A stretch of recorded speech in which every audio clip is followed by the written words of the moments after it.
अस्सलाम वालेकुम गाइस, उम्मीद है आप सब लोग खैर खैरियत से होंगे। सो आज मैं लेकर आई हूँ एक डिफरेंट सी रेसिपी।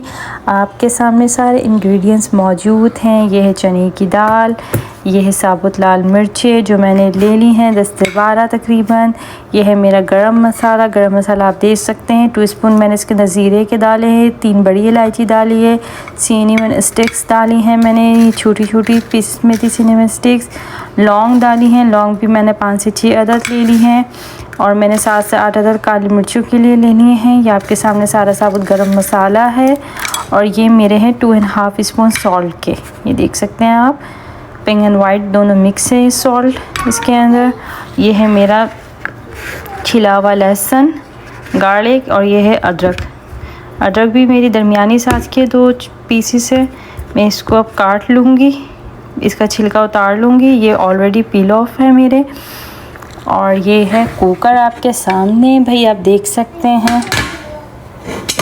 और ये है हमारा मीट, बीफ, हलाल बीफ स्टू, ये आप देख सकते हैं। 2 पैकेट्स मैंने लिए हैं, दोनों हड्डी के बिना है, बोनलेस हैं। तो मैं अब इसको इस्तेमाल करने लगी हूँ, कुछ अपनी यूँ रेसिपी बना रही हूँ। इन सब चीज़ों को मिक्सचर बनाकर मैं बनाने लगी हूँ फाइनली शामी कबाब। यहाँ पे शामी कबाब बनने लगे हैं। सो जो बीफ के बनाने में मज़ा है ना, वो चिकन में, गोट में, उसमें मज़ा नहीं है। टू बी ऑनेस्ट, मैं सच बात बताऊँ, मुझे तो सारी ज़िंदगी शामी कबाब बीफ में ही खाते हुए गुज़रे हैं। ईद हो गई, बकरा ईद हो गई, ख़ास डे हो गया, जुम्मा हो गया, सो कोई भी ऐसा डे हो गया जहाँ बिरयानी मौजूद हो, वहाँ कबाब ना हो, इट्स इम्पॉसिबल। तो बेसिकली मेरी अम्मी के घर में तो ये बनते ही बनते हैं लाजमी और फेमस हैं, फैमिली के हमारे फेमस है शामी कबाब। सो गाइस, यहाँ पे जो ये मीट रखा हुआ है ना, हलाल बीफ स्टू। सो बेसिकली हम जब भी मीट ख़रीदते हैं, गोट का, बीफ, चिकन, जो भी हम ख़रीदते हैं व्हाटएवर, हमें हलाल और हराम का बड़ा देख के लेना पड़ता है। बिकॉज़ जो लोग बाहर रहते हैं वो इस बात को समझ सकते हैं कि इस चीज़ का कितना मतलब एक इशू होता है कि इंसान जो चीज़ ले हलाल ले। और ख़ास तौर पे जब इंसान ऐसा गोश्त लेकर आ रहा होता है, लाइक इस तरीके से हमें बीफ चाहिए होता है और गोट चाहिए होता है, चिकन चाहिए होता है, जो भी हम इस्तेमाल कर रहे होते हैं, तो उस पे मेंशन होना ज़रूरी है। हम जैसे लाइक मुस्लिमों के लिए, बिकॉज़ हम एक ऐसे बिलीव नहीं कर सकते हैं कि हाँ वाकई ये हलाल है या हराम है। तो पाकिस्तान में तो हम इजीली ले लेते हैं, पाकिस्तान का तो गोश्त भी अल्हम्दुलिल्लाह हमें पता है कैसा होता है और फ्रेश होता है, तो उसकी बात ही कुछ और होती है। बाय द वे ये भी फ्रेश ही होता है, ऐसा वो पुराना गोश्त नहीं होता है, पर वो जो होता है ना कि डेली की डेली आपकी काव कट रही है और उसका गोश्त मिल रहा है, लाइक चिकन भी आप उसी टाइम बिल्कुल ऑन द स्पॉट आपका कट होकर आपको दे रहे हैं बिल्कुल, तो वो वाला तो कॉन्सेप्ट नहीं है यहाँ पर बाय द वे। पर ये कि अल्हम्दुलिल्लाह हम जिस मुल्क में रह रहे हैं, अमेरिका में, वहाँ हमें ये चीज़ें भी मिल रही हैं अल्हम्दुलिल्लाह। हम बहुत थैंकफुल है अल्हम्दुलिल्लाह कि हम पाकिस्तान के मज़े भी ले लेते हैं अमेरिका में लेके। शुक्र है अल्लाह ताला का कि हम गोश्त में मीट, चिकन, हर चीज़ ले लेते हैं, इजीली मिल जाता है, अवेलेबल होता है। बस यही एक है चक्कर, हलाल एंड हराम। तो बस इस चीज़ को देखते हुए हम बहुत सारी ऐसी जगह हैं जहाँ से हम नहीं ले पाते, लाइक रेडीमेड हम नहीं लेते हैं खाना, बिकॉज़ हलाल एंड हराम तो है। तो इसलिए हम घर पे ही मज़े ले लेते हैं हलाल मीट लाकर और उसको ख़ुद ही रेडी कर लेते हैं। जैसे कि आज मैं शामी कबाब बनाने लगी हूँ आप सबके सामने। सो मेरे साथ रहेगा, मैं इसकी रेसिपी आप सबसे शेयर करने लगी हूँ।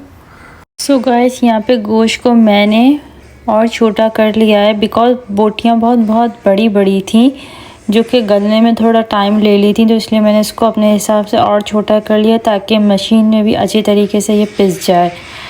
और ये तकरीबन मेरा 2 किलो का गोश्त होगा। ये आपके सामने कुकर का साइज़ है। सो ये आधा फिलअप हो चुका है। तकरीबन 2 किलो गोश्त मैंने ले लिया है। और ये दाल है, तो मैंने अपने हिसाब से इसको तकरीबन आधा पाव कर ली होगी, आधा पाव से इसको थोड़ा सा मैंने बढ़ा लिया है, बिकॉज़ मैंने अपने हिसाब से इसका मेजरमेंट कर लिया था दाल का ना।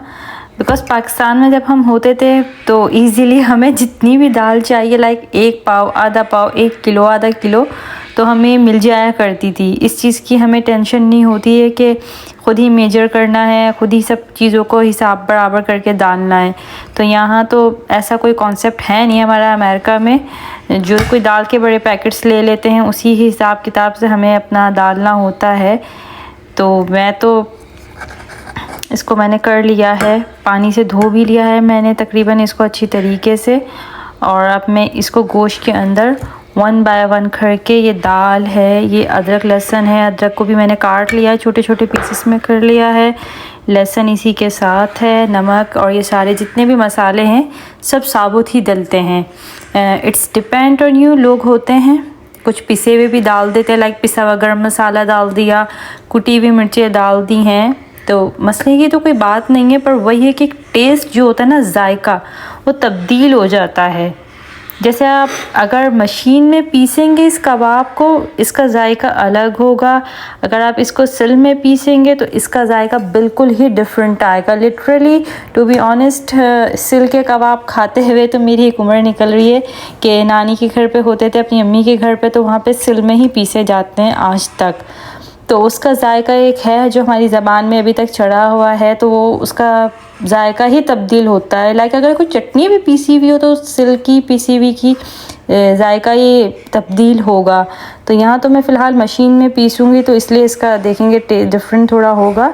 पर यह है कि मसाले वगैरह आप साबुत यूज़ करेंगे तो डिफरेंट जायका आएगा, अगर आप पिसे हुए डालेंगे तो उसका थोड़ा लिटिल बिट डिफरेंट होगा जायका। It's up to you. कोई इसमें मसले की इतनी टेंशन की बात नहीं है। जिसको जो आसानी लगे, जो भी चीज़ अवेलेबल हो, कन्वीनियंट हो, जैसा भी उनको लगे सूटेबल, वो इस तरीके से यूज़ कर सकते हैं। लाइफ को इजी बनाना है, मुश्किल नहीं बनाना, पैनिक नहीं होना है।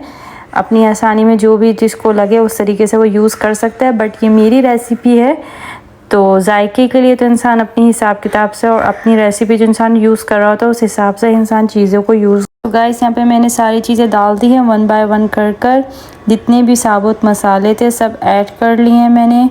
सो अब मैं एक चीज़ आपको बताती चलती हूँ कि कबाब बनाते वक्त आपको एक चीज़ का ख़याल करना है। सो होता है लोग पतीली पे चढ़ाते हैं, वो अलग है, डिफरेंट है। उसमें उस हिसाब से पानी डलता है क्योंकि गोश्त गलाना होता है। क्योंकि कुछ लोगों को कुकर से डर लगता है, जैसे कि मुझे भी डर ही लगता था, पर यह कि स्लोली करके यूज़ टू होना पड़ता है। तो मैं कुकर में जो बना रही हूँ मुझे उस हिसाब से इसके अंदर पानी डालना था।